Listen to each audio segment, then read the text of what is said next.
Ball's on the ground. She never had it. She never had it. You know why this guy notices? Because she's got her phone in her hand. The world has gone mad hunting down this Karen who caused a scene at a baseball game last week. Forget the witch hunt. The punishment is already built in. The basic rule is foul ball, home run, adults involved, it's a scrum, right? And it's just a fight to the finish until someone secures the ball and holds it up. Then it's their ball. A Karen decided it was a good idea to steal a home run ball from a little boy. Sometimes you need that reset. Oh. And Bader just unloads on this one. Deep left field, and that one is gone as Bader. It started with a baseball, a perfect catch, a smiling kid on his birthday. But within seconds, that innocent moment exploded into something much darker. One woman, one outrageous demand, and one father's impossible choice. That's all it took to light the internet on fire. She didn't throw a punch or climb onto the field. She didn't scream until later. All she did was walk away with a home run ball. But what she triggered wasn't just outrage. It was a digital wildfire. A chain reaction of anger, confusion, and blind accusations that would turn strangers into villains, innocent people into collateral damage, and a nameless woman into the most hunted person in America. They called her Philly's Karen, and what happened next made that ball the least valuable thing she walked away with.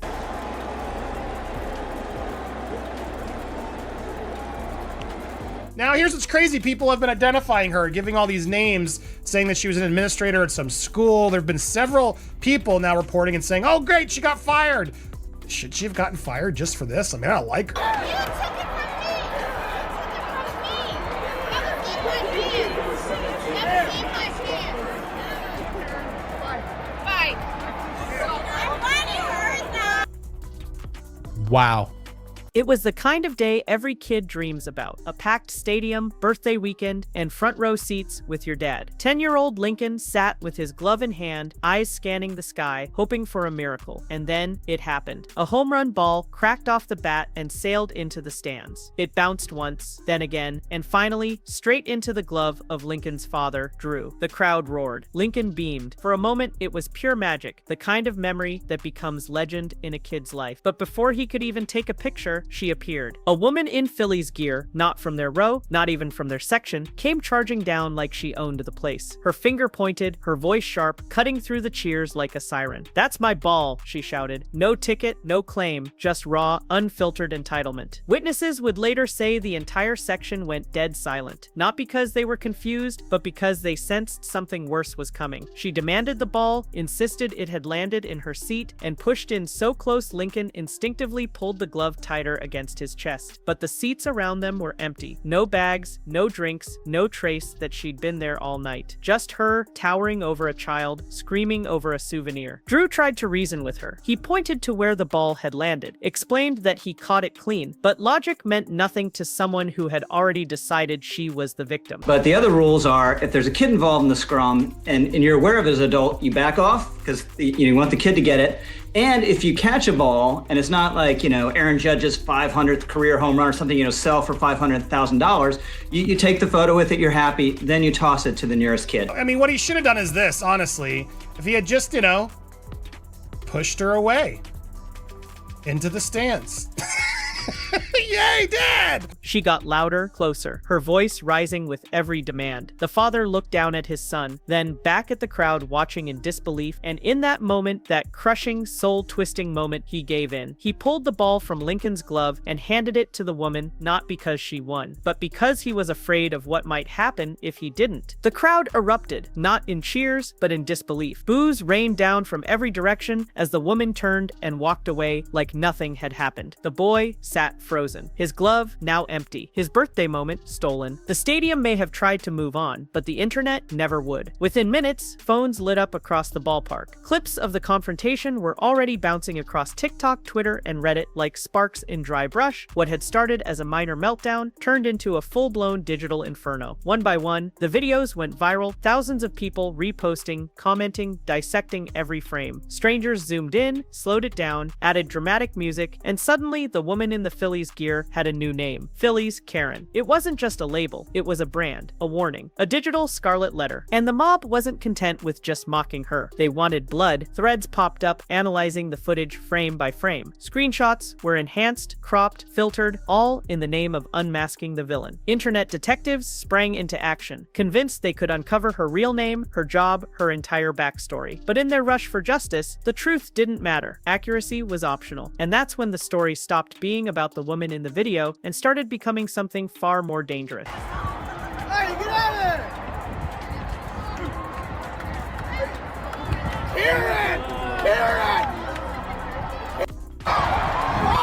Yeah, she lost her mind. This woman completely lost her mind. The internet didn't find her, but it found someone, then another, and another. Before long, innocent women were being dragged into a storm they had nothing to do with. The first was Cheryl Richardson Wagner. She woke up to hundreds of hate messages flooding her Facebook page. Strangers calling her names, threatening her job, demanding an apology for something she never did. In desperation, she posted a public message: "I'm not the crazy Philly mom, I'm a Red Sox fan." She even changed her cover photo to the Boston team's logo, as if that alone could save her from the mob's fury. It didn't stop there. Next came Leslie Ann Kravitz. Rumors exploded online that she had been fired from her teaching job in New Jersey after the ballpark incident. Thousands believed it instantly, reposting headlines that didn't exist and quoting statements that were never made. The school district was forced to issue an official response, publicly declaring that she had never worked for them. They even added a joke, saying anyone employed there would have caught the ball barehanded to avoid all this drama, but it was too late. Her name had already been tied to the scandal forever, burned into Google search results and smeared across Reddit threads. Then came the strangest twist yet. A completely fake person named Karen Kenny somehow became the latest scapegoat. Social media exploded with claims she was a parking officer from Philadelphia who had been fired and fled the country. None of it was true. She didn't exist. But that didn't stop people from posting her story like gospel. The internet was no longer looking for justice. It was feeding itself. A cycle of rage, projection, and blind accusations, all fueled by a woman who had gone silent while the wrong people paid the price. By the time the outrage reached a boil, the institutions involved knew they had to act fast, not to fix what had happened that was already viral, but to control what would happen next.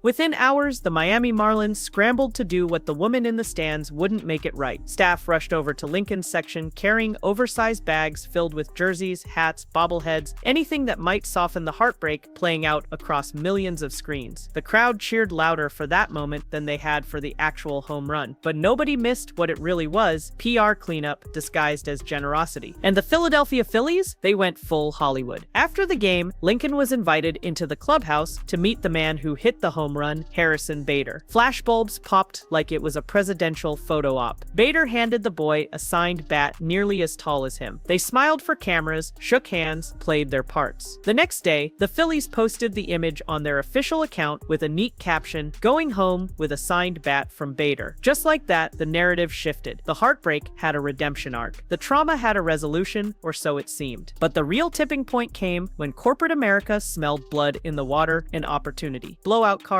A major trading card company publicly offered $5,000 for the baseball, but there was a catch. The ball had to be returned with "I'm sorry" handwritten across the leather. It was part peace offering, part humiliation ritual. A public apology, not just to the kid, but to the entire internet. Fans loved it. Comment sections lit up with praise. But beneath the surface, the message was clear. This wasn't about kindness anymore. This was about control. The scandal had been turned into a marketing campaign. While the brands polished their optics and the internet obsessed over the villain, one detail quietly broke everyone's heart. The kid never got his ball back. Lincoln, just 10 years old, became the silent center of a national scandal. He didn't scream. He didn't post online. He didn't ask for any of this. But his stunned expression, clutching his glove tighter as the stranger loomed closer, watching his dad hand over his birthday miracle, said everything. That image, frozen in mid-trauma, became the emotional anchor for millions. Not just because it was sad, but because it was too familiar. A Karen decided it was a good idea to steal a home run ball from a little boy. Sometimes you need that reset. Oh, And Bader just unloads on this one. Deep left field, and that one is gone as Bader. When reporters asked how he felt, Lincoln didn't cry. He didn't even lash out. Instead, he delivered 5 words that ricocheted across every platform like a punch to the gut. But we can't win. A kid, on his birthday, watching his dad surrender to a bully, and somehow understanding that justice doesn't always come for the loudest person in the room. It wasn't just a line, it was a resignation. A child learning far too early that sometimes being right isn't enough. And the internet latched onto it like a rallying cry. Inspirational edits flooded TikTok.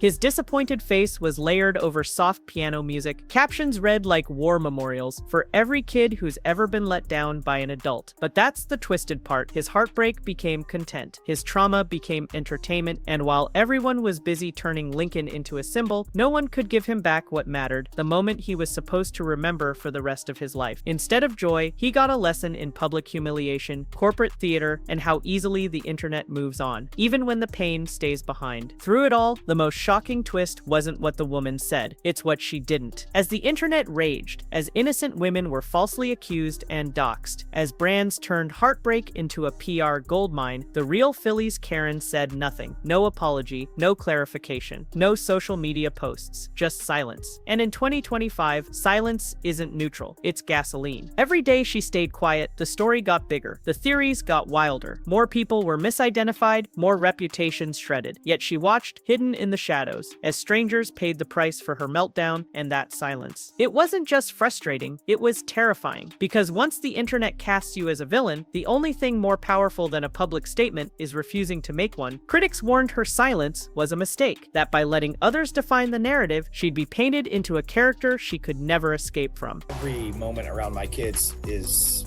a potential teaching moment. So I try to keep that mentality, and I guess it shined through.